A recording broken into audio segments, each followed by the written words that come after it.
like every person, you'll have to understand consciously your emotional needs for companionship, for friendship, and make a difference between that and your sexual desires and fantasies. One set of needs, the other sets are desires. They're two totally different things.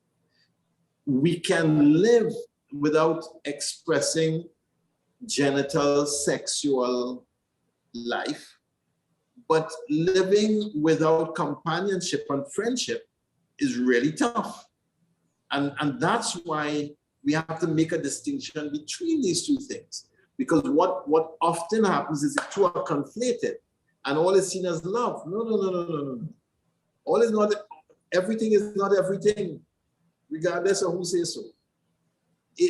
Your needs are companionship, friendship, accompaniment, and your core identity being rooted in Christ. Your desires and your fantasies is different. And the same is true for a homosexual person and a heterosexual person. Yeah, it is identical.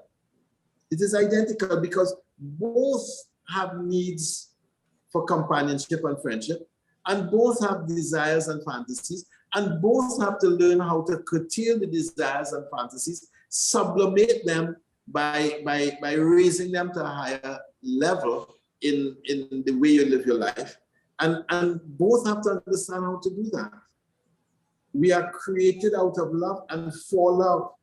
We all need loving relationships where we are accepted unconditionally if we are to become the best version of ourselves.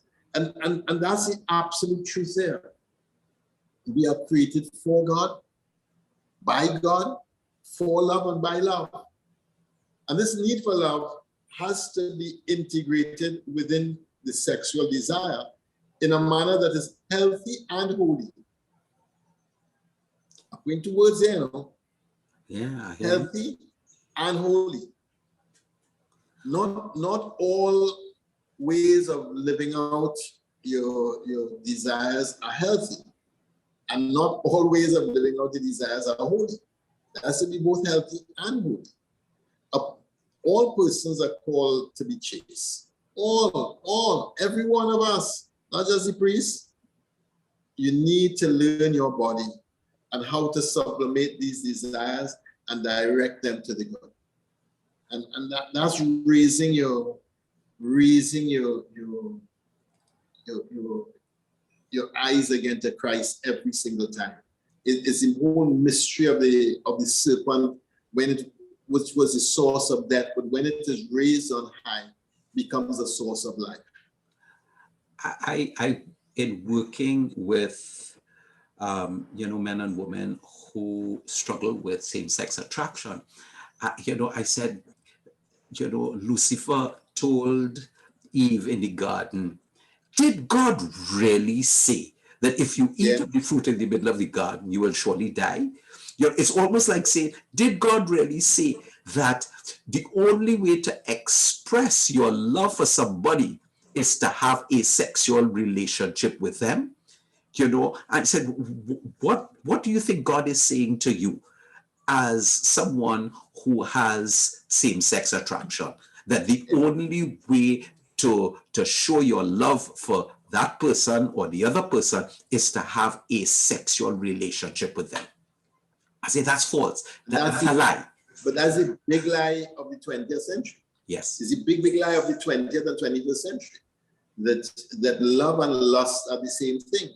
Love is not lust. Lust is not love. They're two totally different things, and we have to understand that.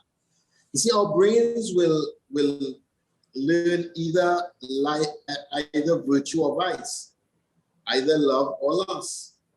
Whatever is repeated will become easier and easier to choose.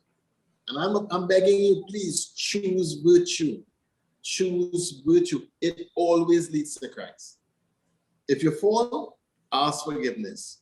Make a firm purpose of amendment. Seek help. Go to confession. Receive that healing balm of confession. Pornography is one of the great temptations today. It is an addiction. Your brain lights up the same way on pornography, it lights up the same way as it will light up if you want cocaine.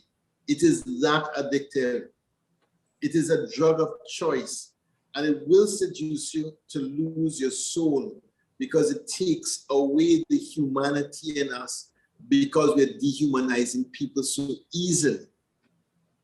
Really, you have to watch for the pornography trap. You have to watch for that because that repeats and repeats images that get burnt into the soul and compounds the whole issue.